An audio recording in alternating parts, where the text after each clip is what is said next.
sebagai jalan kebenaran dan hidup untuk Bani Israel, itu nggak disalib, Bang. Yang disalib itu adalah orang yang dikutuk oleh Elohim berdasarkan dalil. Tapi di dalam kitab Al-Quran saya baca oknum yang disalib diserupakan. Iya, betul. Orang oknum yang diserupakan itu siapa sih namanya? Biar tahu gitu kan. Ya, itu dia, di Al-Quran tidak disebutkan namanya, cuma dikatakan dia serupa dengan Nabi Isa. Seakan-akan ingin menjadi hukuman bagi mereka yang ingkar kepada Nabi Isa, dengan keadaan di mana mereka membuat makar, memaksakan kemudian Nabi Isa itu harus mati. Dan Allah pencipta langit dan bumi dalam konsep Islam tidak mengizinkan hambanya yang suci ini dicelakai oleh orang-orang Yahudi pada masa itu. Maka Allah menggantikan Nabi Isa alaihissalam dengan mereka yang membuat makar serupa dengan Nabi Isa alaihissalam. Itu yang terjadi, Bang. Tapi berita saya yang disalib itu si Yesus untuk menebus dosa. Kan begitu. Ya, itu di konsep Kristen. Saya hargai itu. Sayangnya tidak ditemukan dalam pola keagamaan Yesus, dalam hal ini ajaran Yahudi, nebus dosa menggunakan manusia. Itu nggak ada, Bang. Yang mengadakan nebus kesalahan atau mendamaikan diri-diri mereka dengan sembahan mereka itu adalah pengikut dewa Molok. Karena Tuhan mereka, dewa mereka marah. Apakah karena mereka mendeteksi kemarahan dewa mereka? Masya Allah. Dengan lahirnya kemudian keadaan. Subhanallah. Masya Allah. Dengan lahirnya keadaan misalnya mereka gagal panen, atau misalnya mereka kemudian ada yang sakit, penyakit mewabah, ya, maka mereka mendamaikan kemarahan dewa mereka itu dengan mempersembahkan anak manusia. Nah, sedangkan kalau ajaran Abrahamaik itu tidak ada satupun di antara mereka yang mempersembahkan manusia untuk menenangkan Tuhannya atau berdamai dengan Tuhannya atau menebus kesalahan dosa-dosa mereka. Itu nggak ada, Bang. Hanya di Kristen yang mengajarkan itu. Oke, Bang, baik. Iya. Dari konsep Islam seperti itu, di konsep Kristen juga disalib. Iya. Jadi konsep masing-masing ini apalah tujuannya dan untungnya kita membahas seperti ini? Apakah apa tujuannya? Oke, baik, Bang, baik. Bisa kita agama kita masing-masing supaya gimana bagusnya gitu. Baik, Bang. Baik. Ada keributan gitu. Oke, baik. Jadi gini, saudaraku, di Islam itu kan membahas tentang salib. Salib ini adalah hukuman bagi orang yang benci kepada Allah, benci kepada Rasul, benci kepada Nabi. Itu hukuman. Nah, di Kristen, salib ini adalah berkat. Salib ini adalah simbol keselamatan. Salib ini adalah pembebasan manusia dari dosa waris. Nah, agama Islam dan agama Kristen memiliki pola tersendiri terhadap salib. Itu satu. Yang kedua, Islam diperintahkan, diserukan kepada seluruh manusia, termasuk kepada Kristen. Kami disuruh untuk menyeru kepada Kristen, untuk kepada jalan yang benar. Di Kristen juga begitu. Di Kristen mengajarkan supaya diberitakanlah Bible ini kepada seluruh makhluk, yang percaya dibaptis, yang tidak percaya akan dihukum. Bahkan perintahnya dalam amanat agung, jadikanlah seluruh manusia menjadi pengikutku. Artinya Kristen diminta untuk mengkristenkan Islam. Kemudian Islam diminta untuk menyampaikan kepada Kristen. Jadi kita sama-sama agama syiar. Ya, di Islam mengajarkan yang dihukum salib itu adalah manusia yang dikutuk. Kristen mengajarkan kemudian bahwa yang disalib itu adalah manusia suci untuk nebus dosa Kristen. Yang netral di sini adalah Yahudi untuk kemudian menjadi jalan tengah. Menurut Yahudi, yang disalib ini adalah pelaku dosa yang sepadan dengan hukuman mati. Berdasarkan kitab mereka, Ulangan 21, 22, 23. Berarti kalau berdasarkan Ulangan 21, 22, 23, maka Islam yang benar bahwa yang disalib ini adalah orang yang melakukan dosa. Yang disalib ini adalah orang yang melakukan kemaksiatan. Yang disalib ini adalah orang yang dikutuk oleh Elohim berdasarkan kitabnya orang Yahudi. Nah, Kristen yang disalib ini adalah orang yang suci supaya menjadi tebusan yang suci. Nah, ini yang saya tidak dapat ilmunya di mana Kristen mendapatkan ilmu bahwasanya yang dipakai menebus dosa itu adalah manusia suci. Di kitabnya Yahudi haram hukumnya membunuh manusia suci. Keluaran 23 nomor 7 nomor 8. Kalau Yesus orang suci, tidak boleh. Yang dibunuh hanyalah yang dikutuk oleh Tuhan. Gitu Bang, silakan. Tetapi kan tidak ada seperti yang tadi, tidak ada paksaan untuk agama masing-masing. Jadi Iya, kalau di dalam Kristen, kalau nggak mau masuk Kristen ya nggak usah, kan gitu. betul. Di Islam Karena juga begitu Bang. di Muhammad juga bilang jika agamamu diolok-olok begini kan nanti orang membalas juga Iya, merasa hati, kan begitu. iya. Jadi ya diam aja lah kita, kan percaya masing-masing. Nggak usah Justru berdebat begini ya Bangku. sama itu. Saya menghargai keinginan yang sangat-sangat baik dari abangku ini. Saya menghargai itu. Tapi kita tidak bisa membendung yang terjadi di lapangan abangku. Misionaris dari lorong ke lorong mencari upaya-upaya memurtadkan orang Islam. Itu tidak bisa kita pungkiri, tidak bisa kita bendung.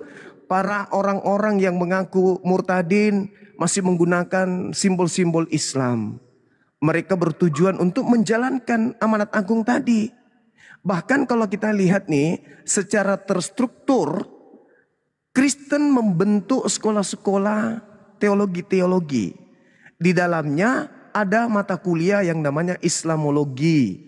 Islamologi diajarkan kepada para mahasiswanya yang diharapkan nanti setelah lulus mereka bisa memblokade pengetahuan Islam untuk jauh kepada Islamnya. Mereka dididik untuk menjadi seorang yang bisa mengajarkan Islam dari ranah kekelaman. Mereka diajarkan itu abangku. Sementara di Islam tidak ada sekolah yang didirikan di dalamnya ada materi kristologi. Itu nggak ada. Tidak ada itu bang, mata kuliah kristologi di pesantren itu nggak ada. Tapi kalau di STT ada mata kuliah Islamologi. Apa tujuannya? Untuk mengajak orang Islam yang mereka sebut sebagai domba sesat untuk masuk ke gereja. Itu tidak bisa kita bendung. Maka kan ada buktinya bang. ada STT Nias kemarin kan sempat dilaporkan, dikasuskan di polisi. Karena mereka mereka mengajarkan Islam tidak sesuai dengan ilmu Islam. Dibilangnya Allah itu adalah ular naga, itu adalah iblis tua. Diajarkan kayak begitu. Nah itu yang kemudian menyebabkan kami hadir untuk memberikan edukasi. Bahwa saudara Kristen, Islam itu begini. Itu loh tujuannya abangku. Kalau di Islam, la ikraha fiddin. Tak ada paksaan untuk menjadikan orang masuk Islam. Karena Islam itu berat. Orang Islam aja yang ada di dalam belum tentu dia bisa menjalankan Islamnya. Apatah lagi saudara saya Kristen yang setiap harinya hanya bernyanyi. Sudah dijamin keselamatan katanya. Dia punya juru selamat katanya. Yang mereka tidak ada runutan dalam agama untuk melakukan prosesi keagamaan secara rutinitas. Sedangkan di Islam 5 kali sehari. Itu baru yang wajib, belum sunnah-sunnahnya. Jadi bagaimana mungkin kita mau memaksakan orang di luar Islam, dalam hal ini Kristen yang nyaman dalam beragama, masuk ke dalam agama yang begitu penuh dengan aturan. Itu mustahil. Maka tujuan kami ini hanya untuk membendung gerakan-gerakan pemurtadan yang terjadi. Cuman itu saudara. Ya, makanya kita bahas salib ini gitu. Ya, silakan. kalau memang itu yang salah dalam menurut Bang Zuma, ya dilaporkan kan begitu. Terus kalau masalah-masalah lain-lain lagi, misalnya pengerusakan gereja lah, apalah coba salahnya di yang baru-baru. Nah, ini saya jawab bang, pertanyaan yang sangat menarik. Di Islam itu dilarang keras merusak rumah ibadah. Jadi kalau misalnya ada rumah ibadah Kristen yang dirusak oleh orang Islam, ada dua hal. Yang pertama, oknum yang melakukan ini tidak mengkaji secara mendalam tentang amanat yang ada dalam Al-Quran. Yang kedua, mereka sudah mengkajinya, tetapi yang membuat gereja ini itu tidak ada izin dan tidak memenuhi syarat, dan sebelumnya sudah dilakukan gerakan-gerakan antisipasi terjadinya adanya riak seperti itu. Misalnya sudah dinasihati, sudah didatangin agar supaya melakukan pelaporan terhadap pemerintah setempat, tetapi tidak diindahkan. Contoh nih Bang ya, yang terjadi baru-baru ini di Padang. Ya. Rumah loh itu bukan gereja loh Bang, itu rumah pribadi. Lalu kemudian oleh pengurusnya datang ke PLN minta kenaikan daya dengan catatan keterangan bahwa kenaikan daya ini disebabkan karena ini adalah gereja. Jadi laporannya ke PLN adalah gereja. Padahal itu bukan gereja. Itu yang pertama. Yang kedua, yang punya rumah itu tidak tinggal di situ abangku. Dia jauh dari rumah itu tinggal. Dan jemaat-jemaat yang datang pun bukan penduduk di situ. Maka warga setempat merasa terganggu. Itu penyebabnya. Nah saya bicara nih, saya selaku pembina pembina apologetik Islam Indonesia berbicara di sini. Disaksikan ribuan mata. Apabila ada rumah ibadah orang Kristen merusak tanpa alasan yang dibenarkan oleh agama dan oleh pemerintah, saya selaku pembina mengutuk keras tindakan itu. Kemarin yang terjadi saya sendiri yang mengutuk perbuatan itu. Saya nggak suka kalau ada rumah ibadah orang itu dirusak. Tegur baik-baik, sampaikan kepada pemerintah apa yang menjadi kekurangan daripada hal yang ada, laporkan biar pemerintah kemudian yang menangani itu. Saya sebagai pembina tidak membenarkan adanya pengerusakan rumah ibadah. Tidak boleh. Itu agama saya melarang dan negara kita tentu juga melarang. Jadi kalau ada oknum, ya oknum saja. Karena Al-Quran lembaran demi lembaran tidak boleh merusak rumah ibadah. Jangankan dalam keadaan damai seperti ini Bang. Di Islam itu perang aja, perang nih antara Islam Kristen. Ketika Islam sudah menduduki wilayah daripada Kristen, haram hukumnya umat Islam merusak rumah ibadahnya. Haram hukumnya umat Islam merusak, membunuh anak kecil, perempuan dan juga tokoh-tokoh agama. Itu tidak boleh. Kecuali tokoh agama yang terjun langsung di medan perang melawan kemudian umat Islam dalam perang, tapi dalam perang. Jadi kalau dalam keadaan damai begini, coba lihat Natalan yang menjaga gereja, kalau ada kistru biasanya itu umat Islam yang menjaga, dari ormas-ormas Islam yang menjaga. Karena memang dilarang di Islam, tidak boleh. Gak boleh merusak rumah ibadah. Itu tidak boleh Bang. Saya kira begitu. Berarti itu murni apa Bang? Oknum begitu. Oknum, karena tidak ada dalam kitab suci kami untuk merusak rumah ibadah. Itu oknum. Terlepas dari dua hal tadi, mungkin ada hal yang mendasari mereka melakukan itu. Bisa jadi. Begitu juga sebaliknya. Orang Kristen merusak atau melakukan pembakaran seperti 2016 di Tolikara, masjid dibakar. Ya mungkin ada hal yang keliru dari Islam sampai itu bisa terjadi. Bisa jadi.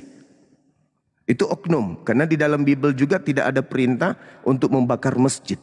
Yang ada adalah kepung, lalu kemudian suruh mereka menjadi budakmu, kalau tidak mau bunuh mereka.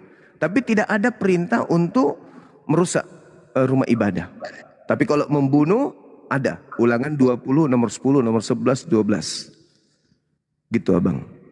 Tapi ulangan 11 tadi enggak juga ada membunuh. Ada Bang. Ulangan 20 nomor 11 itu bunuhlah semua laki-laki. Tapi kan nggak ada istilahnya melaksanakan gitu di Indonesia ini. Berarti tidak menjalankan amanat Bible-nya kan gitu abangku. Aku pun maaf Bang ya, aku pun soal agama ini kurang juga tahunya. Cuma hanya memandang mata saja selama ini, bahkan begitu. Iya. Kadang-kadang saya nonton room Muslim membahas ini. Begitu juga si Eris Paik itu macam-macam aja tengok dibahas ya nggak betul. Jadi saya pikir ini sampai kapan seperti ini di Indonesia ini berperang Ya, seperti ini dalam TikTok ini yang saya pikir. harusnya begini Bang. Harusnya metode yang ada di Komal Islam, di Komal Kristen, ya kayak sekarang ini yang kami lakukan. Siapa yang disalib? Di Islam bukan Nabi Isa, di Kristen Yesus. Jadi orang Islam setelah mendengarkan dan orang Kristen setelah mendengarkan, ada hikmah di balik itu. Ternyata kita damai. Di Islam Nabi Isa diselamatkan. Di Islam Nabi Isa itu dimuliakan, terkemuka di dunia dan di akhirat. Dan yang dimuliakan ini yang disebut Nabi Isa ini adalah oknum manusia yang lahir dari seorang perawan yang suci, terkemuka di dunia dan di akhirat. Baginya tidak ada hinaan, baginya tidak ada celaan, baginya tidak ada sesuatu yang negatif.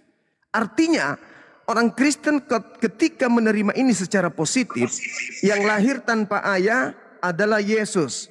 Yang lahir dalam keadaan suci adalah Yesus. Yang lahir dari perawan suci adalah Yesus. Yang mengajarkan Injil adalah Yesus. Yang dimuliakan Elohim adalah Yesus. Yang diberkati Elohim adalah Yesus. Jalan keselamatan dan hidup adalah Yesus. Berarti yang dimuliakan oleh umat Islam yang bernama Isa Al-Masih itu terindikasi Yesus. Damai kan? Karena di Islam memuliakan oknum itu. Memuliakan, bahkan ketika disebut namanya kami sanjung beliau alaihissalam, Isa alaihissalam. Karena tidak mungkin di Bani Israel ada dua manusia yang lahir tanpa ayah. Pasti cuma satu. Tidak mungkin ada dua kemudian manusia yang lahir dari perawan di sana. Pasti cuma satu. Di Islam disebut Isa, di Kristen disebut Yesus, bagi Yahudi menyebutnya Yosua. Artinya ada satu manusia dengan tiga pola cerita yang berbeda. Di Islam manusia ini sangat dimuliakan. Tidak sempurna keislaman seseorang kalau dia tidak memuliakan Nabi Isa alaihissalam, sosok yang lahir tanpa ayah. Harusnya Kristen bangga kepada umat Yesus anak haram, Yesus anak zina. Dia anak dari prajurit namanya Pantera berzina dengan Maria. Maria ini pesina. Dia dan anaknya akan direbus ditinjak yang mendidih di neraka. Ibunya disebut pesina di dalam kitab Talmud. Umat Islam membantah itu semua. Harusnya saudara Kristen ini, ya umat Islam ternyata memuliakan kita. Sekalipun orang Kristen saudara saya tidak menganggap Nabi Isa itu adalah Yesus. Tapi sejarah tidak bisa kita tutupin. Kristen mula-mula masuk ke Indonesia menerjemahkan kitab mereka dalam bahasa Melayu. Gereja-gereja mereka disebut gereja Isa Al-Masih. Tidak ada gereja Yesus Kristus tapi gereja Isa Al-Masih. Bahkan sampai hari ini orang Kristen masih menggunakan istilah-istilah yang dibawa oleh Nabi Isa. Contoh, Rasul, Allah, Nabi, Alkitab. Itu istilah-istilah Nabi Isa tuh. Yang dituangkan di ruang lingkup pengajaran Islam Al-Quran. Dan masih dipakai hari ini oleh saudaraku Kristen. Artinya yang harus dikedepankan di sini adalah kasih sayang. Karena umat Islam ini mencintai sosok yang lahir tanpa ayah. Umat Islam ini menyanjung, memuliakan setinggi-tingginya. Jadi orang Kristen harus memandang secara positif. Jangan pandang kami sebagai musuh. Karena kami memuliakan. Oke Bang. Itu saudara. Bang Juma. Ya, saya pertanyaan lagi. Ini. Apa kabar? Baik. Isa dan Yesus apakah tokoh yang sama? Dan Yesus kayak dulu oknum itu Allah Bapa. Allah Bapa ini sama nggak sama Allah SWT? Iya, jadi gini saudaraku. Yesus itu manusia pertama sebelum Kristen hadir. Manusia pertama sebelum Kristen hadir. Karena tidak mungkin Kristen mengaku kami lebih dulu daripada Yesus. Yesus dulu. Yesus Bang, pada hari Sabat, di tempat kelahirannya, dia senantiasa masuk ke dalam mikdas, bait suci, untuk membacakan kitab. Alkitab yang dibacakan oleh Yesus. Salah satu isi dari kitab yang dibacakan oleh Yesus itu adalah Yesaya 5, nomor 16. Di situ diterangkan bahwa pencipta langit dan bumi itu maha suci lagi maha tinggi. Dalam bahasa Arabnya, subhanahu wa ta'ala. Kalau kita berbicara mengenai konsep Tuhan dalam perspektif Kristen, Yesus, bukan Kristen dulu, Yesus dulu. Tuhan yang dikatakan Bapa atau Elohim atau Hashem itu serupa dengan apa? Katanya tidak serupa dengan apapun. Laisa kamitslihi syai'. Berarti pencipta langit dan bumi yang maha suci lagi maha tinggi itu tidak serupa dengan makhluk. 2 Samuel 7:22. Dan kitab ini juga adalah kitabnya Yesus yang diajarkan Yesus kepada Bani Israel.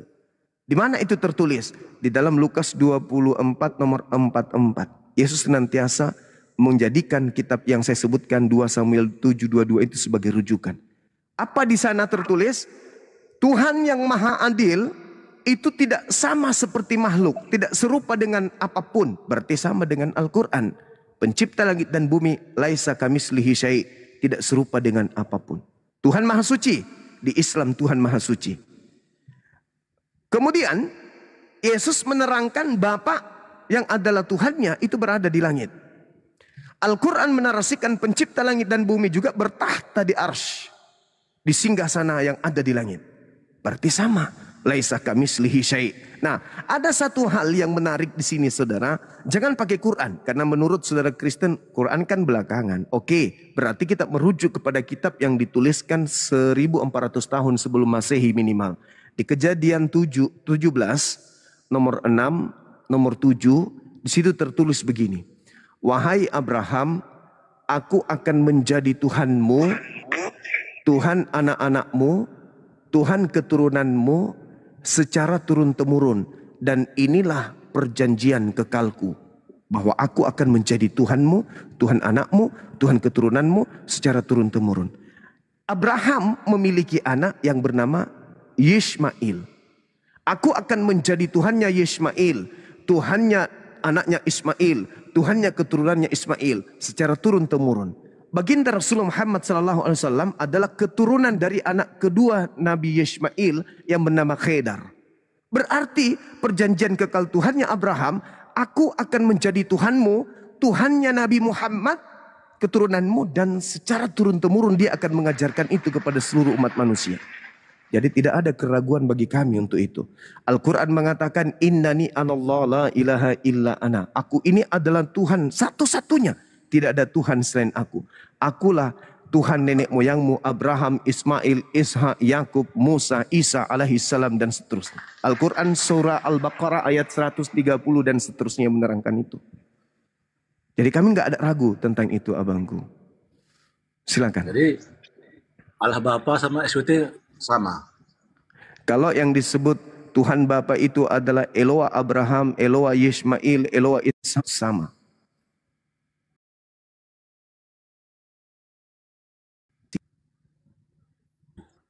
Nah, Tuhan kita satu, sama memang. Cuman antara abang dengan saya, ada yang tidak menyembah kepada Tuhan yang satu itu yang menciptakan kita. Tuhan abang dengan Tuhan saya sama. Tuhan saya dengan orang Hindu, dengan orang Buddha itu sama. Hanya satu Tuhan yang menciptakan kita semua ini. Hanya kitalah yang kemudian mengikuti ajaran nenek moyang kita. Nenek moyang kita mengajarkan ini, ya kita ikut di situ. Kami diajarkan ikut Islam karena bapak kami Islam, menyembah kepada hakikat pencipta langit dan bumi bernama Allah. Tapi kami tidak diam. Kami belajar. Kami mengkaji isi Quran. Oh, ternyata Tuhan yang benar itu adalah Ahad. Tergantung semua apa langit dan bumi kepadanya. Tidak manusia dan bukan anak manusia. Tidak ada satupun manusia yang serupa dengannya. Itu yang kami pelajari. Nah, sedangkan kalau saudara bertuhan, ya jelas Tuhan Anda kan bernama Kristus. Anak Maria katanya. Nah, itu sudah bukan Tuhan yang disembah Abraham. Karena Maria belakangan muncul, Abraham sudah punya Tuhan. Sedangkan Kristus ini adalah manusia yang dilahirkan oleh seorang manusia bernama Maria. Sekira begitu, Bang. Ini cuma konsep teologi aja yang membuat kita berbeda. Pada dasarnya pencipta langit dan bumi itu satu, dialah yang menciptakan saya dan Anda. Begitu. Jadi kalau samanya, apalagi pertengkaran kita. Sementara Allah Bapa itu ya itulah Allah SWT. Nah, bedanya. Kalau utusan itu dalam di Bible saya baca utusan. Iya. Apalagi? Tapi ada hal yang menarik di sini. Ketika kita mengatakan Tuhan kita sama, itu tadi ada yang menuhankan kepada makhluk ciptaan. Contoh nih bangku, contoh. Kalau Tuhan kita sama, itu saya tidak pungkiri. Tuhan kita memang sama, yaitu Dia, hakikat pencipta langit dan bumi. Tapi sekali lagi, ada di antara kita yang menyeleweng, ada di antara kita yang membelot, menyembah kepada ciptaan. Saya kasih data di dalam di dalam Filipi 2, nomor 6, nomor 7, nomor 8. Di situ ada yang disebut Theos, Bang.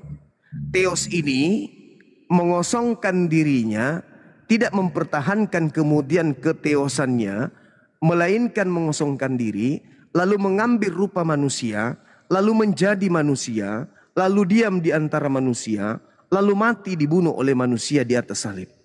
Nah, ini ya garis pembeda kita. Di dalam agama Kristen diajarkan dewa alias Theos dalam bahasa Yunani, yang kemudian kalian terjemahkan menjadi Allah dalam bahasa Indonesia, itu menghentikan posisinya sebagai Tuhan, mengosongkan dirinya sebagai Tuhan, lalu berinkarnasi menjadi manusia. Yesus mati sampai dibunuh manusia di atas tiang salib. Itu pembedanya kita. Dalam keadaan Kristen, orang diajarkan Tuhannya berteofani atau berinkarnasi menjadi bukan Tuhan, yaitu manusia, dan mati di atas salib. Kalau kami dan juga Yahudi, Tuhannya tidak pernah berubah menjadi manusia, nggak pernah. Di Kristen aja yang berubah Tuhannya menjadi manusia, yaitu Yesus. Jadi Tuhan mengutus dirinya menjadi manusia. Kalau di Yahudi, utusan. Tapi Tuhan itu sendiri yang nusul ke bumi menjadi manusia. Filipi 2, nomor 6, nomor 7, nomor 8. Bahkan lebih jauh nih, kita berselancar ke surah Paulus. Kolose 2, nomor 9. Mulai dari rambutnya Yesus sampai dengan ujung kakinya Yesus, itu semuanya adalah Tuhan bagi pengikutnya, bagi Kristen. Jadi tubuhnya Yesus, tangannya Yesus ini, tubuhnya itu Tuhan bagi Kristen. Enggak lah bang. Kolose 2 nomor 9, coba Anda baca. Kan begini. Iya. Allah Bapa dengan Allah SWT oknum yang sama. Dan Yesus dicakar untuk utusan kan begitu. Ya. Di Islam Muhammad utusan. Nah, Ya. jadi kan sama-sama utusan ini. Ya. Terus kan dia yang Allah ciptakan untuk manusia untuk ke surga. Ya. Sama-sama. Jadi apalagi pembedanya? Pembedanya muncul Paulus, Bang. Coba Anda baca Roma 14 nomor 9. Utusan Yesus tadi ini mati. Untuk itulah Yesus mati agar dia dibangkitkan oleh Tuhan untuk menjadi Tuhan bagi Kristen. Coba Anda baca itu. Ya, saya nggak mentuhankan Yesus. Berarti Anda tidak mengikuti ajaran Paulus berarti. Itu utusan. Bagus. Nah, jadi utusan ini utusan. Ya, bagus. Muhammad utusan.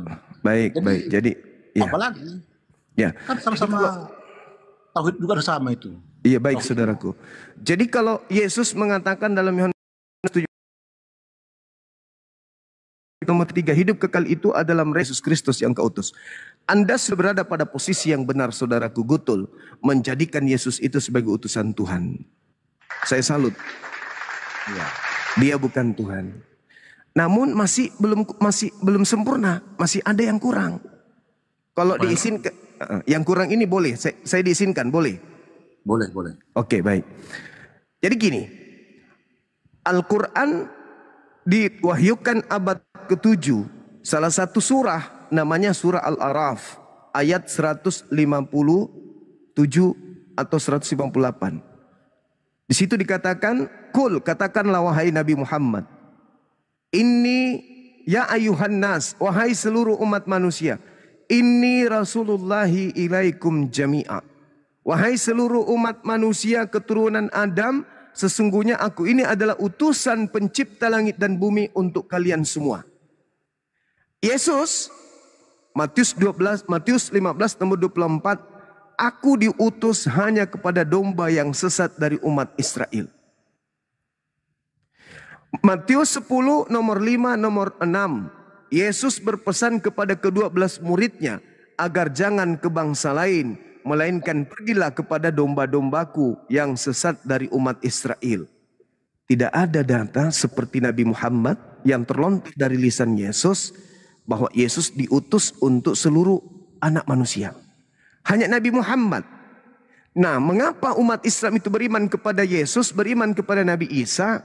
Karena Nabi Muhammad yang diutus untuk seluruh umat manusia ini yang mengajarkan, wahai umat manusia, percayalah bahwa Yesus itu adalah Rasul utusan Allah. Kami percaya. Tapi dia hanya untuk Bani Israel, bukan untuk kami. Nah, kekurangan saudara saya yang saya katakan kurang satu, Anda seakan-akan Bani Israel. Padahal Yesus hanya untuk Bani Israel, saudara bukan untuk Bani Israel. Jadi sejatinya yang Anda harus ikuti itu adalah Nabi Muhammad dan beriman kepada Yesus sebagai Rasul Tuhan untuk Bani Israel. Seperti kami.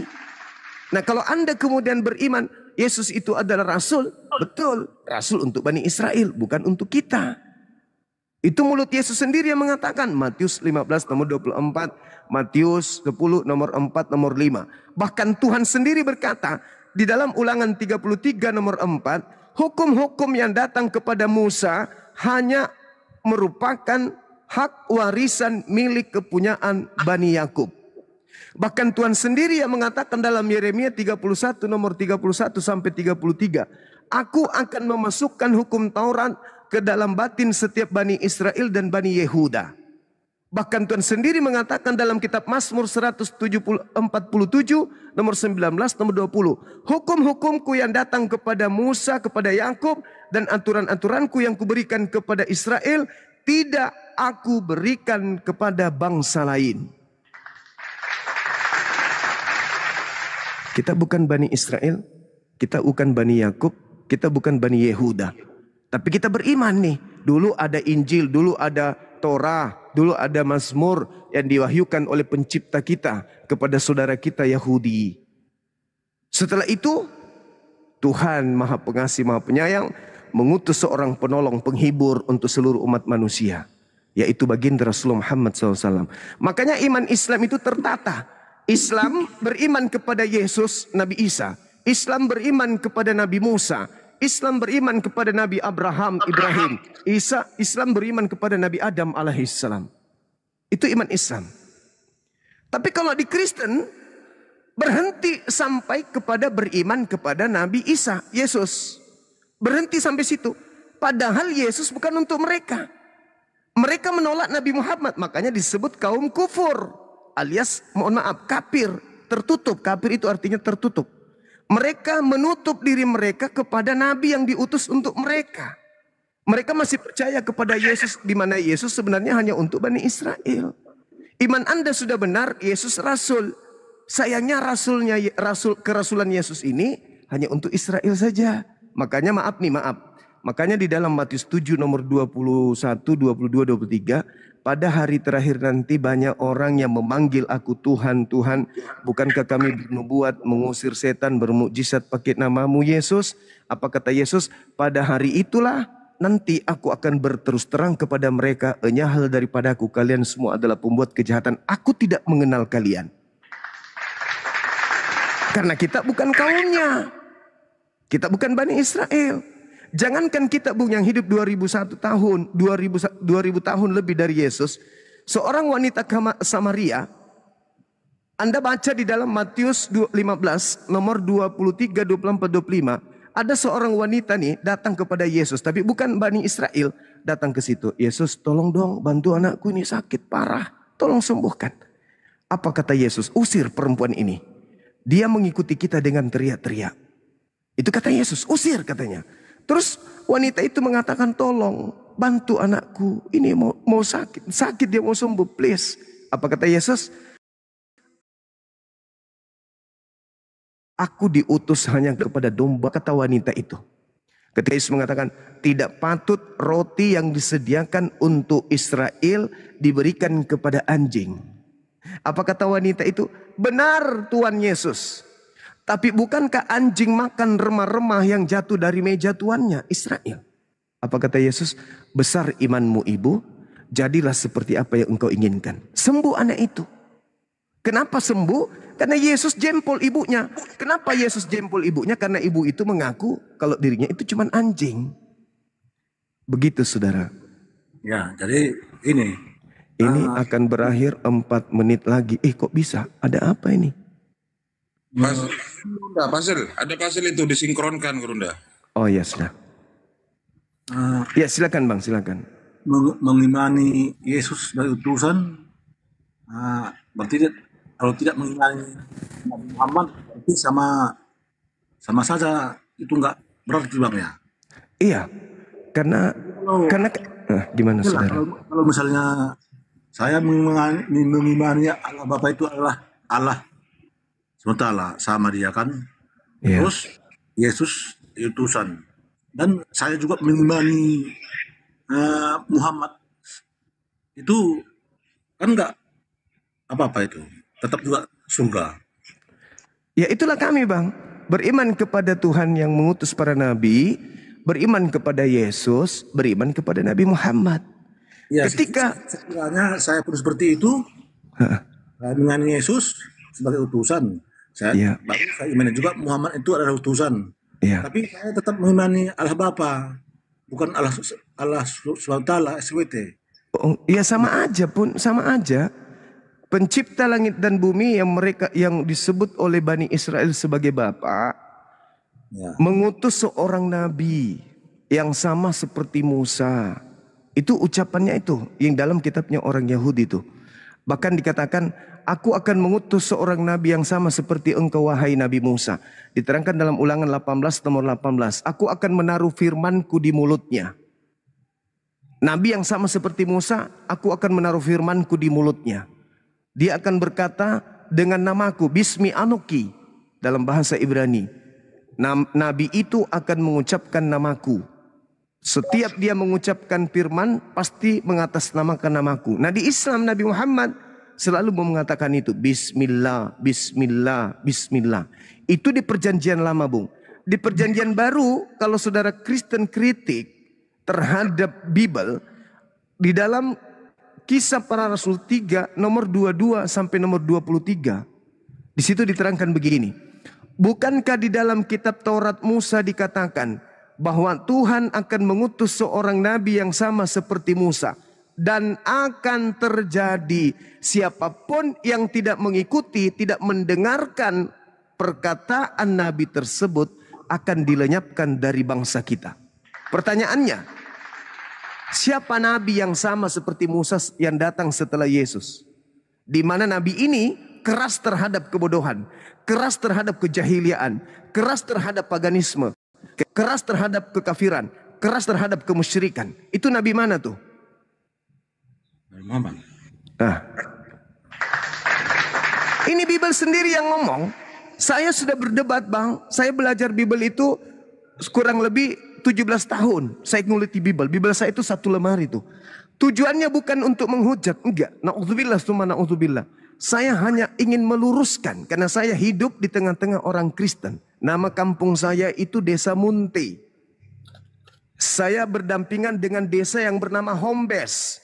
Hombes itu mayoritas Kristen. Saya melihat mereka adalah orang-orang yang baik. Begitu saya belajar Al-Quran, belajar Bible, ada sesuatu yang perlu diluruskan di situ. Makanya saya tertarik untuk mengkaji ini. Saya bukan menghujat, enggak. Saya memang keras kepada saudara-saudara saya Kristen yang selalu menghujat, menista, naik di komal, mengatakan nabi saya cabul dan sebagainya macam. Tuduhan itu memang saya keras. Untuk apa? Untuk meluruskan besi yang bengkok, dibutuhkan pukulan yang keras supaya lurus. Itu yang terjadi. Nah, ketika saya membaca dalil itu, bukankah di dalam kitab Tauratmu dikatakan bahwa seorang nabi akan diutus oleh Bapa? Nabi itu sama seperti Musa. Coba Anda baca kitab Musa. Bagaimana Musa diperintahkan, bunuhlah, bunuhlah, perangilah, kepung, perangi, bunuh, perangi, bunuh. Sama seperti Nabi Musa, keras terhadap kejahiliaan, keras terhadap pelaku dosa, keras terhadap kemunafikan, keras. Nabi Muhammad begitu tegas terhadap kemusyrikan. Itulah yang terjadi. Dan itu yang dijadikan framing. Nabi Muhammad itu suka membunuh. Nabi Muhammad sama seperti Musa. Bahkan diperintahkan jangan kau biarkan apapun yang bernapas di situ. Hewan, tumbuhan, bunuh, basmi. Kata Tuhan di dalam perintah kepada Musa. Nah, ini sama seperti Nabi Musa, wajib hukumnya. Sama seperti Musa, supaya apa? Supaya hukum Tuhan itu bisa ditegakkan. Karena kalau tidak ditegakkan, orang-orang yang punya wewenang, orang-orang yang punya kemudian kedikdayaan mempengaruhi orang lain, akan semakin kuat kemaksiatannya. Kemaksiatan itu membumi hanguskan para pelaku maksiat, maka hukum Tuhan akan tegak di atas muka bumi. Inilah yang terjadi terhadap Quran 1400 tahun silam. Tidak ada hukum di depannya yang bisa berdiri tegak oleh karena Quran. Semuanya tunduk. Bahkan negara kita ini yang tadinya sebelum merdeka, Bung, sembahan-sembahan pribumi itu banyak sekali. Begitu Islam datang dan kemudian mengajarkan Islam, mayoritas negara berdasarkan kepada Qul huwallahu ahad, Shema Israel, Adonai Eloheinu, Adonai Ahad. Tuhan itu satu. Maka yang harus kita sembah adalah Tuhan negeri Indonesia. Itu saudara. Kalau saya mengimani Yesus utusan, Muhammad utusan, tapi saya tetap ke gereja, itu gimana? Masalah juga. Begini saudaraku. Di dalam kitab Yehezkiel 44 nomor 9, apa kata Tuhannya Yahudi? Coba Anda baca nanti di situ. Simpulnya gini. Wahai Israel, Israel, Israel. Engkau telah melakukan banyak kesalahan. Tetapi ada satu kesalahanmu yang tidak akan pernah bisa aku lupakan. Di antara seluruh dosa yang pernah engkau lakukan. Yaitu engkau memasukkan orang-orang tame, orang-orang najis, orang-orang yang tidak bersunat nonotnya masuk ke rumah ibadahku. Jadi rumah ibadah, tempat orang yang tidak bersunat itu najis. Menurut firman Tuhan dalam Yehezkiel 44. Yesaya 50 juga begitu. Tidak boleh orang yang tidak bersunat masuk ke kota Yerusalem baru. Gak boleh. Makanya sunat itu Bang, di dalam Kejadian 17:14 diperintahkan. Orang yang tidak bersunat, tidak potong kulup, bunuhlah dia. Karena dia telah membatalkan perjanjian kekalku. Itu kata Tuhan. Jadi bagaimana mungkin kita mau ibadah, bagaimana mungkin bisa dikatakan tempat suci, bait El atau Baitullah, kalau di dalamnya ada orang-orang yang tidak bersuci. Sementara Yesus mengajarkan mentahirkan diri. Firman Tuhan mengajarkan mentahirkan diri. Apa itu mentahirkan diri? Mensucikan diri. Apa itu mensucikan diri? Menyunat kemaluan. Kemudian apa lagi? Mandi junub ketika kita sudah jima atau bersetubuh. Nah, masuk ke sana harus membasuh tangan, membasuh wajah, membasuh kaki. Kalau di Islam disebut wudhu. Itu perintah. Yesus melakukan hal yang sama.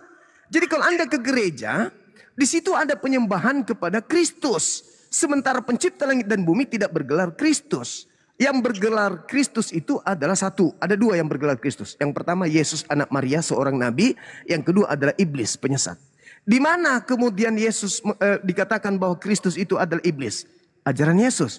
Di mana Yesus mengatakan bahwa iblis bergelar Kristus? Di dalam Matius 24 nomor 4 nomor 5. Waspadalah kepada Planos. Planos itu bahasa Yunani artinya penyesat, pembohong, penipu alias iblis. Yang datang kepadamu dengan memakai namaku dan berkata, akulah Kristus. Berarti iblisnya mengaku Kristus. Di gereja ada penyembahan terhadap Kristus. Anda ingin menyembah kepada Elohim, harus datang ke rumah sucinya orang Yahudi. Namanya sinagoge atau mikdas, tempat suci. Atau ke masjid, tempat sujud kepada pencipta langit dan bumi. Makanya orang Yahudi, Bung, ada sahabat saya namanya Morebili. Beliau pernah menyampaikan kepada saya bahwa saya kalau ibadah tidak menemukan sinagoge, saya ke masjid. Alhamdulillah, saya ke Jakarta. Saya tinggal di apartemen Casa Grande, di bawahnya itu ada masjid di basement. Saya masuk sholat, wallahi ini demi Tuhan, saya masuk sholat, begitu saya sudah sholat Jumat, ada orang yang berdiri sholat di samping saya dengan metode yang lain. Cuman takbir, sudah gitu langsung sujud. Takbir, sudah gitu langsung sujud. Saya tunggui, saya penasaran. Setelah dia sholat, tapi memang aku bilang kalau dia bukan orang Arab, orang Pakistan, kalau dia bukan orang Pakistan, dia orang Yaman, minimal dia orang Timur Tengah. Saya datangi. Bos, dari mana singkatnya? Oh, saya Muslim. Ya, saya bukan Muslim, saya Yudaism, kata dia. Berarti orang Yahudi ibadah di tempat ibadahnya umat Islam. Karena saya tanya, ada apa? Anda ibadah di sini. Di sini bukan tempat penyembahan berhala. Ini adalah tempat penyembahan hakikat pencipta langit dan bumi. Itu bang. Saya tidak bertanya waktu itu kenapa anda ke gereja. Saya tidak tanya karena saya sudah pasti tahu jawabannya. Karena orang Yahudi itu disebut sebagai Abu Dasarah. Bidat kata mereka. Mereka itu penyembah berhala. Itu saudaraku. Jadi kalau misalnya anda masuk Islam, percaya Yesus, Rasul, percaya kemudian Tuhan yang mengutus Yesus adalah Tuhan yang benar, anda masuk ke gereja berarti itu masih salah. Itu masih keliru, belum satu paket. Karena tadi Yehezkiel 44 nomor 9, Tuhan marah kepada Yahudi tapi satu kesalahan yang paling dibenci, yaitu mereka memasukkan orang-orang Yunani yang tidak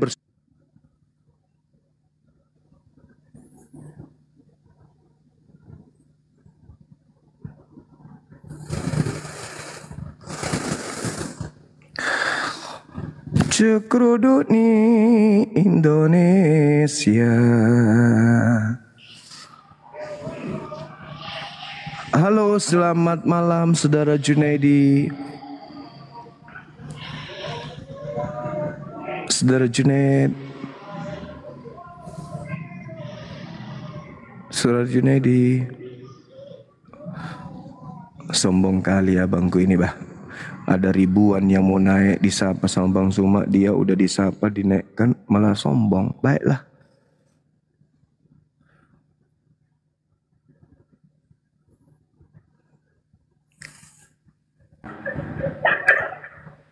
Assalamualaikum.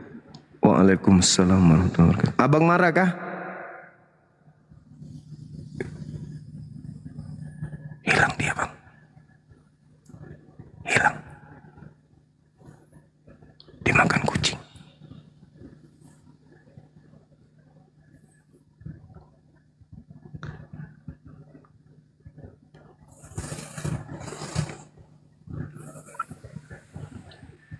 Assalamualaikum.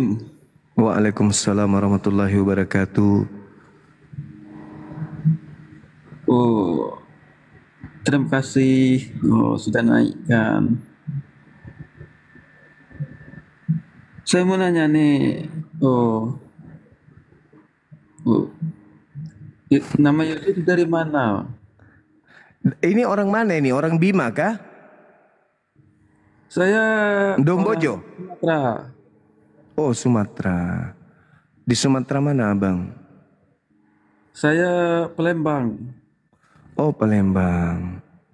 Dari agama mana abang ini? Saya Islam. Oh, Islam. Mau bertanya kepada siapa, abang? Oh, mau bertanya sama Bang Zuma. Tadi panggil ibu. Itu lanjut yang tadi, Bang. Lanjut. Silakan. Oke Bang Lai Juma. Oke, Lai Gutul. Terima kasih atas pencerahannya. Sama-sama, bang. Sehat selalu, abangku. Ya, yang saya tanyakan lagi berarti kalau nggak mengucap 2 kalimat syahadat nggak bisa masuk surga itu ya? Kunci masuk surga itu di dalam pengajaran Islam harus mengakui Allah sebagai satu-satunya pencipta langit dan bumi dan mengakui Nabi Muhammad sebagai penutup para nabi. Itu bang. Oh gitu Bang ya. Iya. Tapi Yesus juga kan sudah saya akui juga dia sebagai utusan. Iya. Kalau sama utusan dia, saya akui dua-duanya. Ada lagi kira masalahnya itu gimana? Iya, tinggal mengakui aja roh kebenaran yang datang setelah dia. Kan dalam Yohanes 14 dia mengatakan begini, aku akan minta kepada Bapa supaya Bapa mengutus seorang penolong lain. Di mana seorang penolong lain inilah yang akan menuntun kalian ke dalam semua kebenaran, keadilan dan penginsapan dunia akan dosa. Berarti Yesus minta supaya Bapa mengutus seorang penolong lain. Inilah yang dimaksud Nabi Muhammad. Dialah yang Itu nubuatnya di Alkitab gitu. iya, seorang. Enggak ada namanya Muhammad gitu. Kalau ada nama itu bukan nubuat, Bang. Oh, Yang gitu. namanya nubuat itu nggak ada nama. Namanya ramalan. Ramalan Nabi itu nubuah. Oke Bang, oke.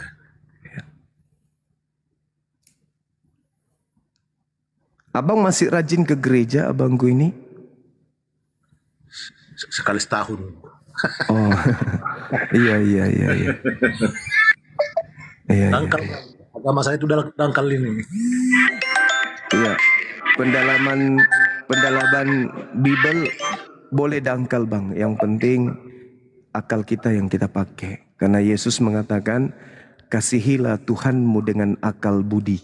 Nah, gitu. Jadi kita harus pakai akal di dalam bertuhan, bukan pakai iman. Iman itu ada dari hasil kita berakal. Jadi akal yang bekerja mencari iman yang betul. Orang Kristen mengatakan imannya benar. Orang Islam mengatakan imannya benar. Semua kita akan mengklaim iman kita benar. Lalu mana yang paling benar? Iman yang benar itu adalah iman yang setara, selaras, seia sekata dengan akal.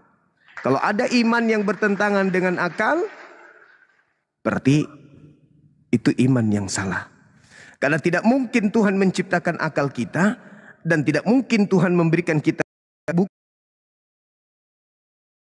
panduan, manual book, namanya antara kitab suci dengan akal. Harus selaras antara akal kita dengan kitab suci kita.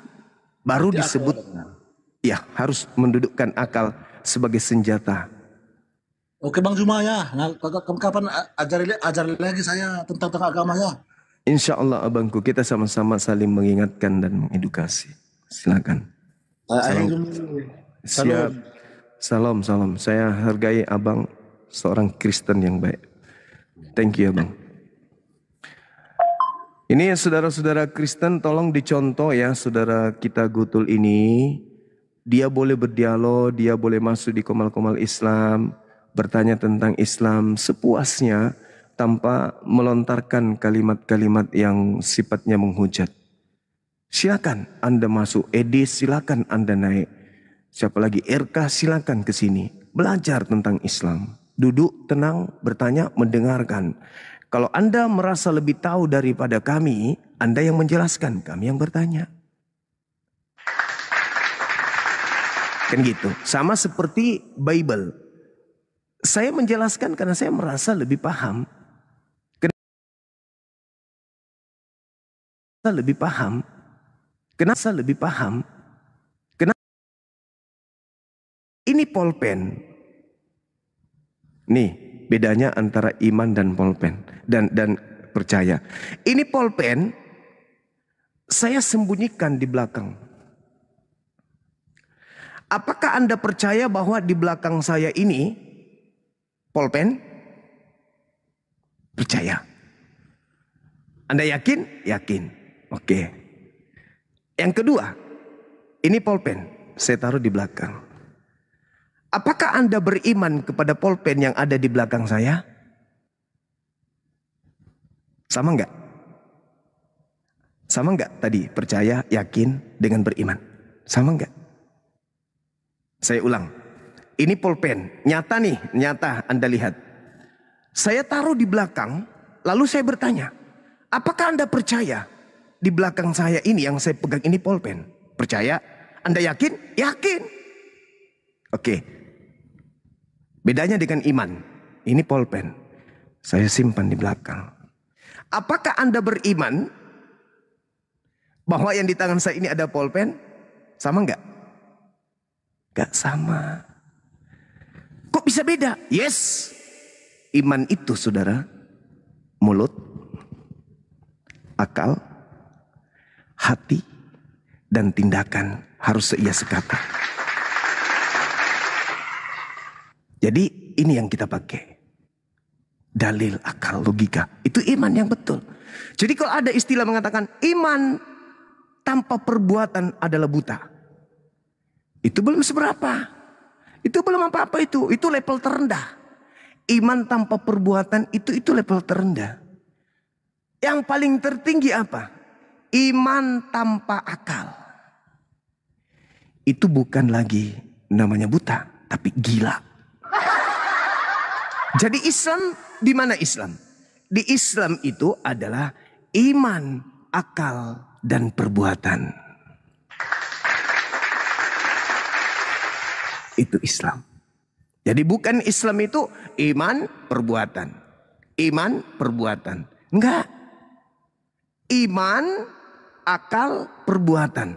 Perbuatan, iman, akal. Akal, perbuatan, iman. Iman, perbuatan, akal. Akal, perbuatan, iman. Mau dibolak-balik tiga hal ini, tetap kembali kepada dinul Islam. Akal duluan. Muncul perbuatan, melahirkan iman. Iman duluan. Imannya dipraktekkan dengan perbuatan. Lalu kemudian apa yang ketiga? Iman, akal, perbuatan. Ini 3 hal yang menjadikan manusia Islam itu menjadi insan kamil. Saya beriman dulu, baru berakal. Di Islam boleh. Saya berakal dulu, baru beriman. Di Islam boleh. Boleh. Akal dulu baru iman, di Islam boleh. Iman dulu baru berakal, boleh. Kenapa? Kalau kemudian saya beriman dulu, baru berakal, di Islam, iman saya percaya kepada hakikat pencipta langit dan bumi yang maha kuat. Laisa kamitslihi syai', yang tidak serupa dengan apapun. Percaya nih, iman. Lalu iman saya aplikasikan dalam bentuk tindakan. Bertentangan enggak iman saya dengan perbuatan saya? Beribadah, iman saya mengatakan Tuhan itu satu. Saya ibadah. Allahu Akbar. Alhamdulillahi Rabbil Alamin. Ar-Rahmanir Rahim. Ini tindakan iman. Diaplikasikan dengan perbuatan. Perbuatan saya yang menjadikan saya melakukan prosesi ibadah salat kepada hakikat yang satu. Tidak. Bagaimana kalau saya balik? Saya salat dulu. Allahu Akbar, dihai engkau yang maha besar. Alhamdulillahi Rabbil Alamin. Ar-Rahmanir Rahim. Maliki Yaumiddin. Iyyaka na'budu wa iyyaka nasta'in. Ini perbuatan. Perbuatan saya menggambarkan Tuhan itu maha besar. Pencipta alam semesta yang maha suci. Hakikat yang maha kasih, maha sayang. Tempat segala-galanya kemudian. Memohon, berdoa, meminta. Itu perbuatan saya. Perbuatan saya ini bertentangan enggak dengan iman? Enggak. Perbuatan dan iman saya ini bertentangan enggak dengan akal? Enggak. 3 komponen dalam satu keadaan. Jadi tidak ada di Islam itu mau beriman dulu baru beramal. Boleh. Mau beramal dulu baru beriman? Boleh. Kenapa? Karena tidak bisa keluar jalur kemanusiaan. Konsepsi iman dengan kemanusiaan dalam Islam itu tidak bisa bertentangan. Tuhan menciptakan 2 komponen di alam semesta. Yang pertama akal, yang kedua buku. Ini kitab suci. Ini akal. Tuhan ciptakan akal di batok kepala. Untuk mengarahkan kemudian akal ini, diberikanlah kemudian manual book kitab. Sorry, ini kitab Mazmur, ini Quran. Jadi kitab ini ketika dibaca, Bismillahirrahmanirrahim. Alif Lam Mim. Nah, ini masih global. Yang khusus. Alhamdulillahi Rabbil Alamin. Segala puji bagi Tuhan pencipta alam semesta. Ini kitab suci. Akal terima. Bertentangan enggak? Enggak. Berarti yang mewahyukan kitab ini, dia juga yang menciptakan akal. Karena buku panduan dengan akal klop. Seibarat HP dengan buku panduannya, taruhlah ini manual booknya. HP dengan buku panduan HP ini. Yang membuat HP ini ketika memberikan buku petunjuk harus sesuai. Klop. Gak boleh bertentangan antara buku panduan dengan HP. Harus satu klop. Berarti dia berasal dari pabrik yang sama dengan keahlian yang sangat luar biasa. Ini. Kalau ini bercerita tentang menu makanan, sementara ini HP yang kita beli, satu dos kita beli, begitu kita buka, ini isinya bagaimana caranya membuat sayur. Berarti tidak sesuai dengan ini. Berarti penciptanya bukan ahli. Kalau akal kita dengan kitab suci kita bertentangan, berarti ada dua. Kita dan kitab suci ini yang bukan firman Tuhan, atau ini yang bukan firman Tuhan, atau memang Tuhan tidak pernah memfirmankan ini, atau kemudian Tuhan yang kita anggap Tuhan itu bukan Tuhan. Di Islam, buku panduan dengan akal tidak bertentangan. Artinya yang mewahyukan Al-Quran ini tahu betul settingan akal yang dibuatnya. Karena tidak mungkin dia yang menciptakan akal, dia yang membuat buku, tapi tidak sinkron antara akal dengan buku. Jadi di Islam itu yang namanya iman, akal, perbuatan itu harus selaras. Imannya, perbuatannya, akalnya harus selaras. Lalu bagaimana dengan kitab saudara kita? Akal mengatakan Tuhan itu satu. Bacalah kitabnya.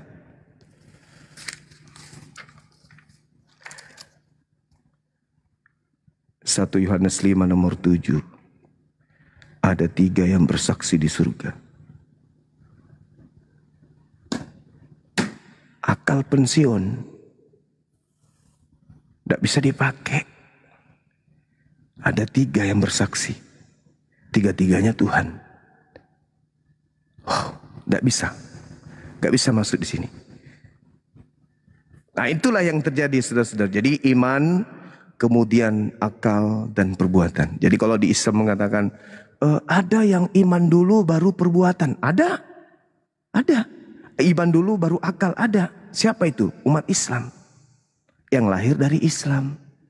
Mereka iman dulu, sholat.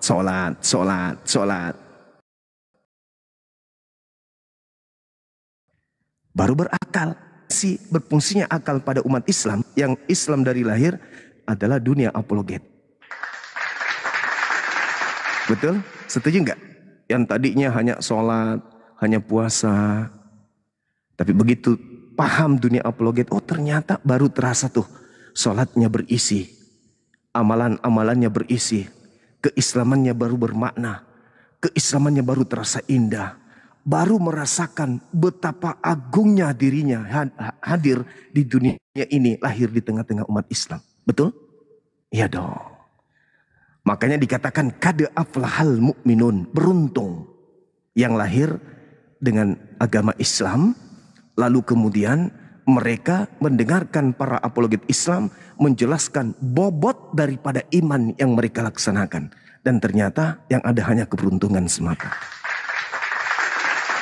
Tadi dulu sholat aja sholat. Hayya 'alas sholat. Kita terpanggil untuk sholat.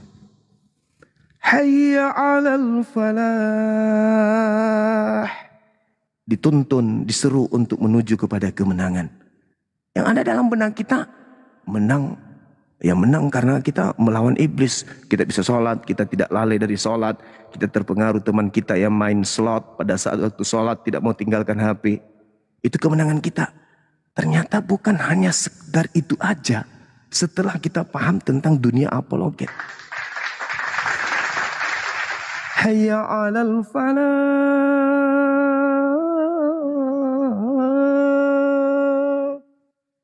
Ternyata kita menang. Islam itu benar. Islam itu yang paling mulia.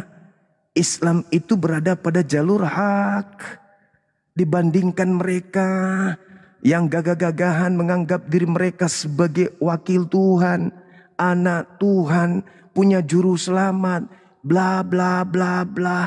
Mata kita terkadang kemudian sakit melihat kemajuan mereka dari segi ekonomi, dari segi politik, dari segi pendidikan, pencapaian dunia mereka maksimal. Kita hanya naik sepeda kumbang, kita hanya makan nasi dan garam. Begitu kita mengenal dunia apologet, hayya 'alal falah. Ternyata menuju kemenangan itu karena kita sudah berada pada kubu kemenangan. Kita boleh miskin harta, boleh. Kita boleh sakit dengan ujian, boleh. Kita boleh mengalami ujian kematian keluarga, boleh. Tetapi kita berada pada keuntungan yang nyata. Apa itu? Dinul Islam. Orang yang tadinya tidak mengenal dunia apologet, ya Islam aja, sedekah aja. Kadang sedekah karena ingin dipuji, ingin disanjung, ingin dianggap pemurah, ingin dibilang ahli sedekah. Tapi begitu mereka mendengarkan dunia apologet, harta yang dikeluarkan ternyata bernilai amalan ibadah. Itu puasa yang tadinya hanya ya asik puasa. Pada saat menjelang buka rame pasar, beli kue, beli gini. Tapi begitu mereka mendengarkan dunia apologet, begitu bulan suci Ramadan datang, mereka sudah punya niatan tuh. Ya Rabb, jadikan bulan suci Ramadan ini sebagai hari demi hari di mana aku melakukan ibadah dengan maksimal. Dulu ketika menjelang Idul Fitri, mereka sedih, tidak lagi akan rame-rame salat tarawih. Mereka sedih, tidak lagi rame-rame makan bersama buka puasa. Tapi setelah mendengarkan dunia apologet, ditinggal bulan puasa itu sudah merasa mulai, hatinya itu mulai ada yang hilang. Karena bobot keislamannya itu sudah mulai masuk. Tadi sekedar Islam doang. Itu keuntungan orang yang lahir dalam keadaan Islam. Mereka beriman baru berakal. Tapi tidak semua. Tapi orang yang mu'alaf kebalik. Berakal dulu baru beriman. Itu. Masya Allah. Luar biasa para mu'alaf. Subhanallah. Mereka berakal dulu baru beriman. Kalau kita beriman dulu baru berakal. Setelah iman lalu berakal. Semakin jadi iman kita itu. Masya Allah. Jadi ketika memasuki bulan suci Ramadan, ya kita bisa sholatnya itu bobotnya luar biasa, zikirnya kita luar biasa. Dan salah satu bentuk akal, iman, dan juga kemudian perbuatan yang maksimal itu adalah kalau kita lihat bobot iman, kita tidak terlalu cinta akan dunia. Gak terlalu gimana kali dengan dunia. Kita disibukkan apapun kita lakukan, maka senantiasa ridhonya hanya kepada Allah. Baru-baru ini saya di chat orang semua, antum pasti punya doa pamungkas. Jadi ku bilang, sahabatku, saya tidak punya doa pamungkas, doa spesial di dalam hidup ini. Nggak ada.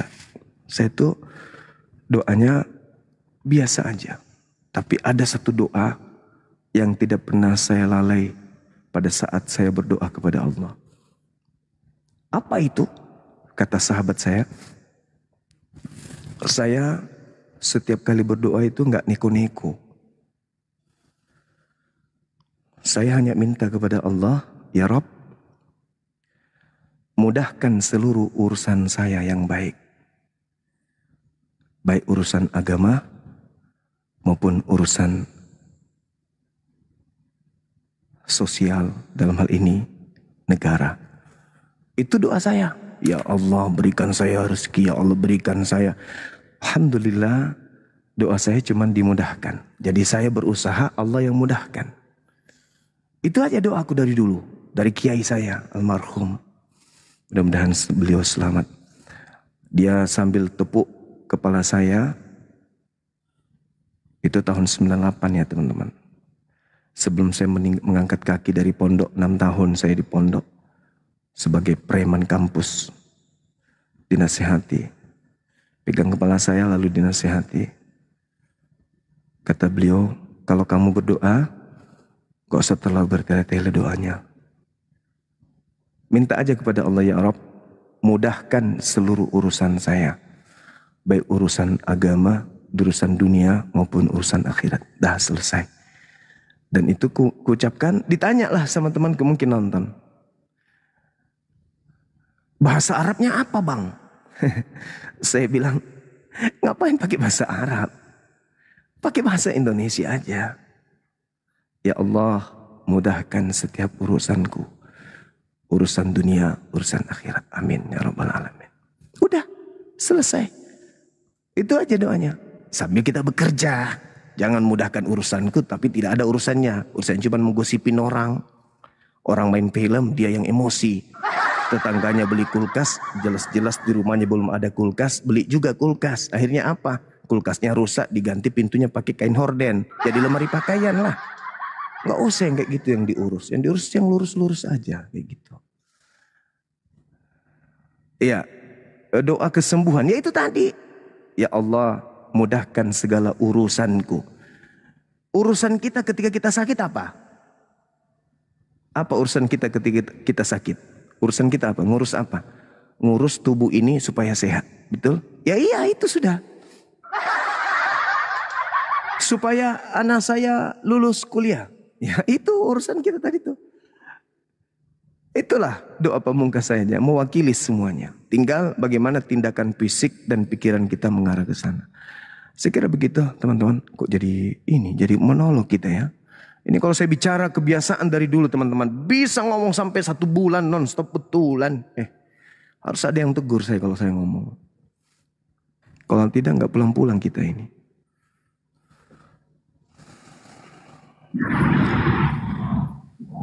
Assalamualaikum. Waalaikumsalam warahmatullahi wabarakatuh. Saya mau tanya Bang Zuma, kalau orang Islam masuk Kristen, dia masuk balik ke Islam boleh nggak?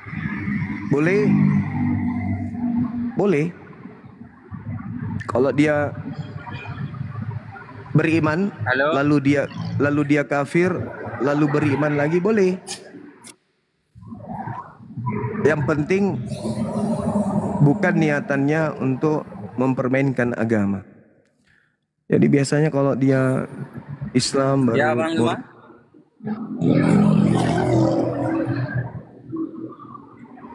Boleh bang, boleh. Selama dia bertobat, betul-betul taubatan nasuha. Betul-betul taubatan nasuha. Boleh. Tak, ada kawan saya kan dekat Malaysia. Dia awalnya Islam, tapi masuk Kristen. Habis itu dia mau balik lagi Islam. Boleh. Yang penting niatnya betul-betul masuk Islam dengan kafah, dengan sungguh-sungguh, bukan untuk mempermainkan agama. Boleh. Boleh. Cuman yang ditakutkan adalah misalnya di sini siapalah? Misalnya Riri atau Eren atau Anti atau Uda Jack tiba-tiba coba deh pindah ke Kristen dulu, mau rasakan gimana di gereja. Itu nggak boleh. Kenapa nggak boleh? Jangan sampai baru diniatkan tiba-tiba datang yang pakai jubah hitam. Hai, mati kematianmu sudah di ambang pintu. Gimana dong? Padahal sudah menyatakan murtad, cuma mau coba-coba. Belum juga masuk gereja sudah Innallahi wa inna ilaihi rajiun. Mau? Meskipun hanya coba-coba, mau? Enggak kan? Nah, jangan punya niatan gitu. Aku mau coba-coba, masuk ke gereja kayak mana rasanya di dalam. Lagunya dandut atau lagu pop atau lagu keroncong atau dia lagu apa? Sinden. Jangan mau. Jangan sampai ada yang mau pura-pura, kata Bang Suma boleh. Nah cobalah tiba-tiba yang jubah hitam datang. Ya kalau datang jubah putih nggak masalah. Kalau jubah hitam,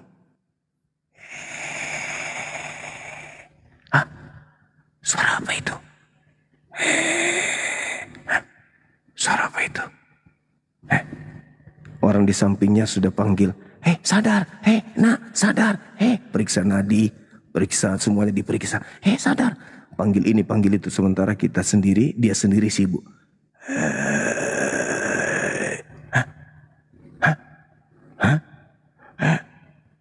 Sampai yang terjadi apa? Siksa kali lah orang itu matinya. Kenapa? Ternyata dia sibuk mencari suara. Ngajak dia lagu joget dandut di kuburan. Jadi jangan coba-coba ya. Ada mau coba-coba pindah gitu, mau bagaimana rasanya di sana, jangan mau. Karena ketika kabut sudah datang di siang hari, gelap menaungi rumah Anda. Suara-suara binatang sudah sana sini terdengarkan oleh Anda sendiri, yang lain tidak dengar. Tiba-tiba pintu sudah didorong, cuman Anda yang dengarkan. Sama seperti orang yang dulu 3 hari sebelum meninggal, saya datang ke beliau. Dia tatap mata saya, terus dikasih kode, katanya gini. Dia kasih informasi bahwa ada si fulan duduk di sebelah kiriku. Sambil dia menangis. Ngeri kawan-kawan, ngeri. Ngeri. Jadi perbanyak zikir, perbanyak bertobat. Kalau cerita tentang alam ruh, waduh, ngeri kali.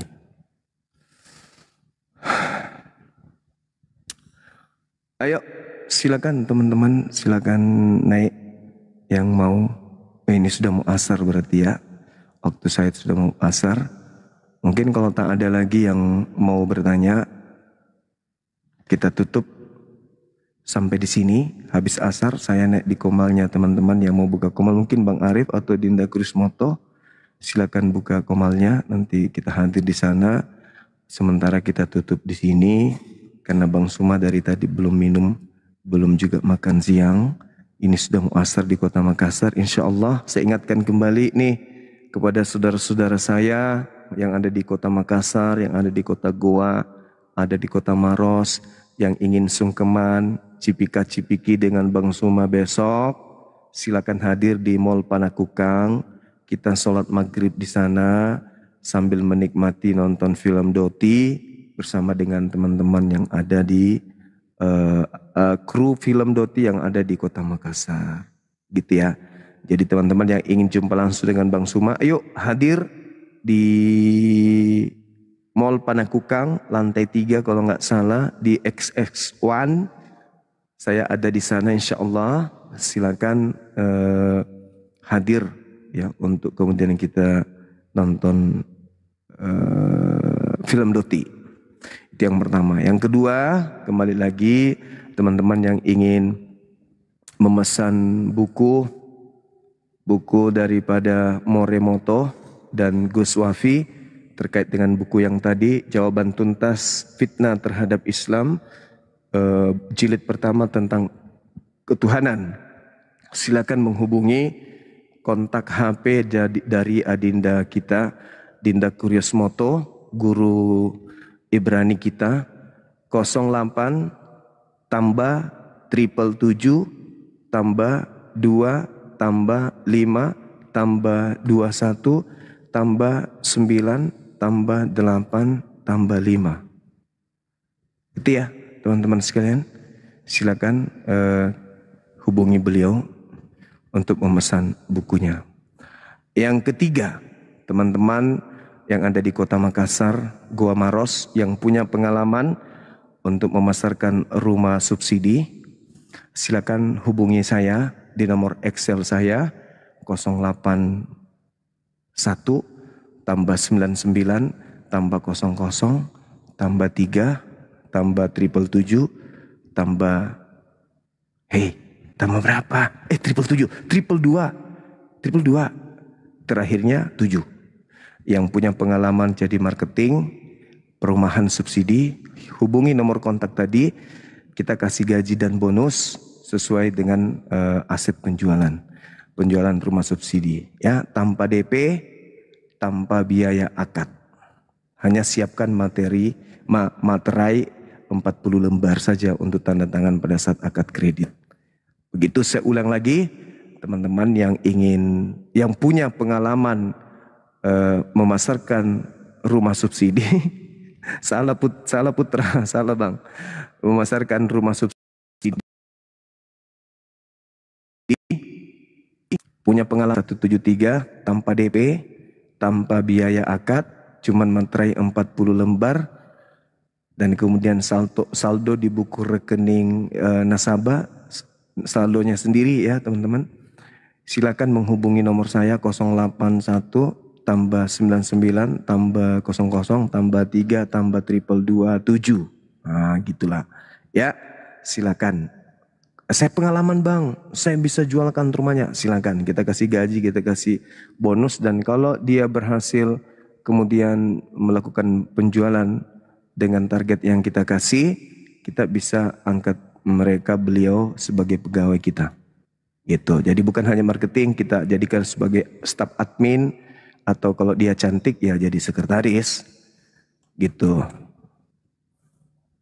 Kenapa pas giliran cantik dibilang jadi sekretaris, kok ketawa sih? Ya iyalah.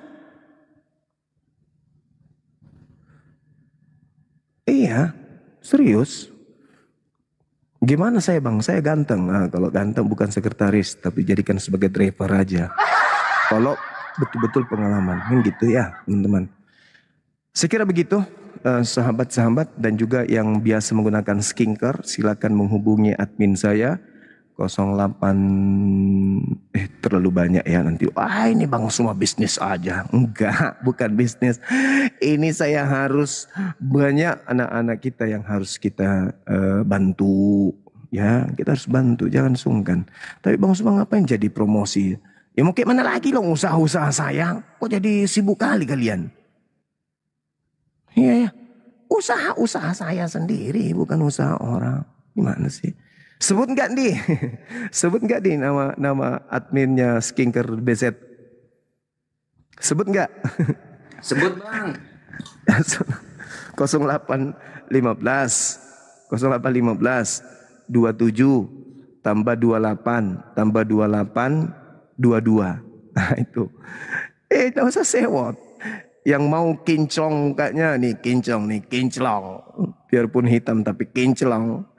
Ya pakai BZ Skincare gitu.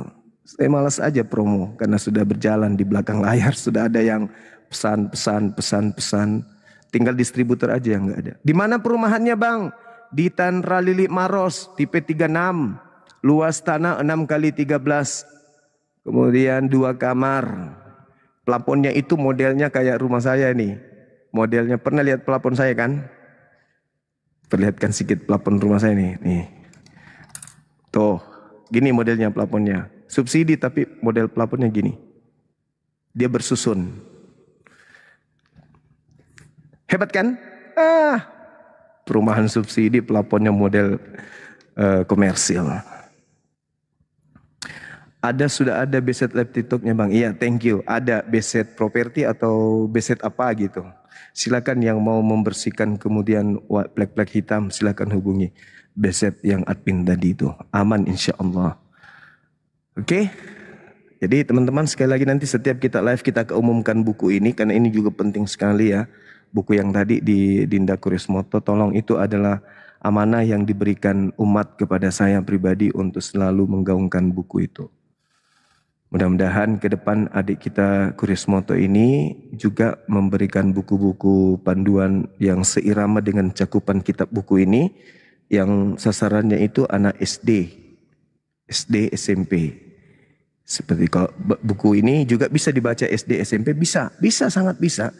Tapi yang spesial untuk anak SD atau anak TPA yang nanti kita berikan sasaran pasarnya kita itu adalah TPA yang ada di daerah untuk kita serahkan mereka untuk ajarkan kepada anak didik Islam supaya dijauhkan dari pendangkalan akidah. Saya kira begitu. Iya Dinda.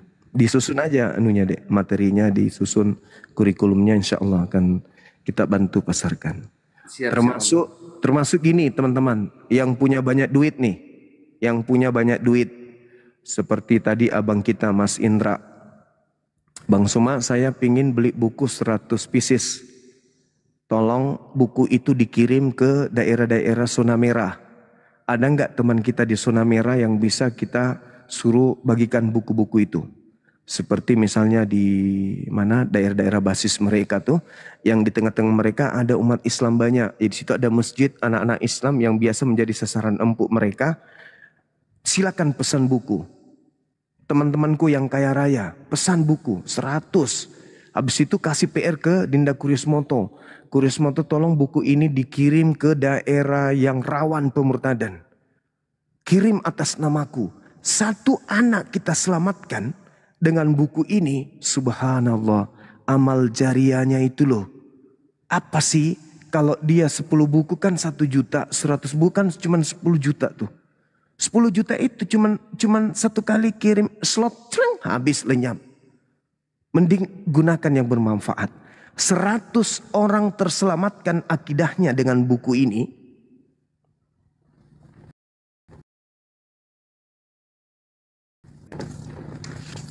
Kemarin yang curi sendalnya orang bisa hilang dengan amal Anda itu. Nih buku ini. Harga cuman 100 ribunya. Pesan kemudian sama Dinda Kurismoto. Saya 10 bang, saya gak cukup 110 aja. Kirim ke daerah-daerah yang rawan pemurtadan. Seperti yang ada di Jerapah. Mana itu? Sorry, mana? Jerapah, Jepara. Di situ tempatnya. Jepara. Di situ ada tempat rawan. Termasuk pondok pesantren yang kemarin kita ada kerjasamakan, situ juga rawan. Iya, Beli di Banten, titip sama Dinda Kurismoto. Habis itu boleh infokan ke saya yang tahu nomor saya. Bang, saya udah titip ke Kurismoto 100 buku, tolong dimonitor. Boleh. Beliau yang kemudian nanti yang mensuplai buku itu ke daerah-daerah rawan. Termasuk di daerah Toba sana misalnya, atau daerah Poso, atau di mana saja yang ada terjadi bencana-bencana itu teman-teman, itu rawan tempat pemurtadan. Segera pesan buku ini 10 aja atau 5 aja, saya titip kirim ke Papua, di daerah ini, daerah ini. Kami yang akan kirimkan nanti. Tapi tentu kirim juga biaya ongkos kirimnya dong. Kan gitu. Gak mungkin nanti Dinda Kurismoto siang malam cetak ini kirim habis untungnya sedikit, habis pakai ngirim. Jadi pahalanya juga habis. Pahalanya tetap dapat tapi duniawinya nggak ada. Anaknya juga perlu sekolah. Begitu teman-teman. Jadi kalau pesan buku sekalian dengan ongkos kirimnya. Itu kira-kira kalau 1000 buku berapa kilogram? 1 ton. Nah berapa 1 kilo? 10.000 kali 1 ton itulah. Itu contoh. Ya contoh. Kita harus memperkuat akidah anak-anak kita dengan buku ini. Maka saudara-saudara saya yang kaya raya, yang punya harta berlimpah, yang punya duit berlimpah, yang tabungannya sudah robek, yang ATM-nya sudah terbuat dari emas, cincinnya juga sudah bermiliar-miliar. Nih, sempatkan beli ini. Jangan kemudian Anda diberatkan nanti di hari pembalasan dengan mendiamkan. Ini sudah ada berlian, disiapkan. Beli buku ini, pesan sama Dinda Kurismoto. Beliau nanti yang kirimkan, nanti tanda bukti pengirimannya ini.